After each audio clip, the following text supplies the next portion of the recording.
Jenazah istri Presiden Insinyur Soekarno, Jurike Sengger, tiba di tanah air dari Amerika Serikat melalui Bandara Internasional Soekarno-Hatta, Tangerang, Banten. Jenazah istri ketujuh Presiden pertama negara Republik Indonesia, Insinyur Soekarno, disemayamkan di Rumah Duka Sentosa, Rumah Sakit Pusat Angkatan Darat atau RSPAD, sebelum dimakamkan di tempat pemakaman umum atau TPU Tanah Kusir, Jakarta Selatan pada Senin 6 Oktober pukul 13.00 waktu Indonesia Barat. Tiba di Bandara Internasional Soekarno-Hatta, Tangerang, Banten, jenazah istri Presiden Republik Indonesia Insinyur Soekarno, Jurike Sengger, langsung diserah terimakan ke pihak keluarga. Hari Minggu 5 Oktober 2025, jasad Jurike terbaring dalam peti berwarna coklat dengan hiasan bunga. Rangkaian penghormatan terakhir untuk Jurike dimulai dengan upacara adat Kabasaran atau tarian seni bela diri perang tradisional asal Minahasa, Sulawesi Utara.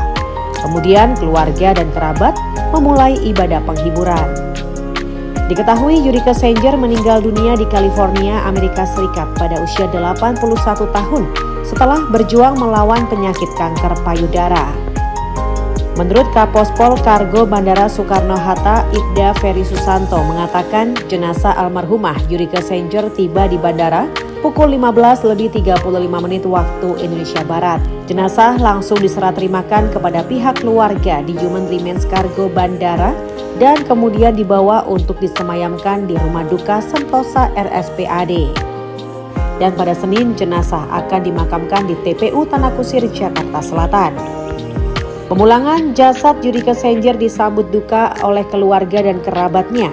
Yudi, anak ketiga dari Jurike, menceritakan sang ibunda saat ini kembali ke tanah air semenjak wafat pada bulan lalu. Jurike mendapat banyak penghormatan di Amerika saat proses pemulangan jasad ibunda yang secara mandiri dan berlangsung secara tepat. Lanjut, Yudi mengapresiasi seluruh pihak yang terlibat dalam proses pemulangan jasad ibunda karena berlangsung sangat cepat. Dia pun bersyukur pemulangan jasad ibundanya membuat semua anggota keluarga dapat berkumpul dan tanpa protokoler. Jurike Sengger menikahi Presiden Insinyur Soekarno pada 6 Agustus 1964. Jurike mendampingi setia Bung Karno saat Indonesia mengalami situasi politik memanas, yaitu menjelang dan setelah meletusnya peristiwa G30 SPKI tahun 1965. Pertemuan Jurike Sengger dengan Bung Karno terjadi dalam sebuah acara kenegaraan.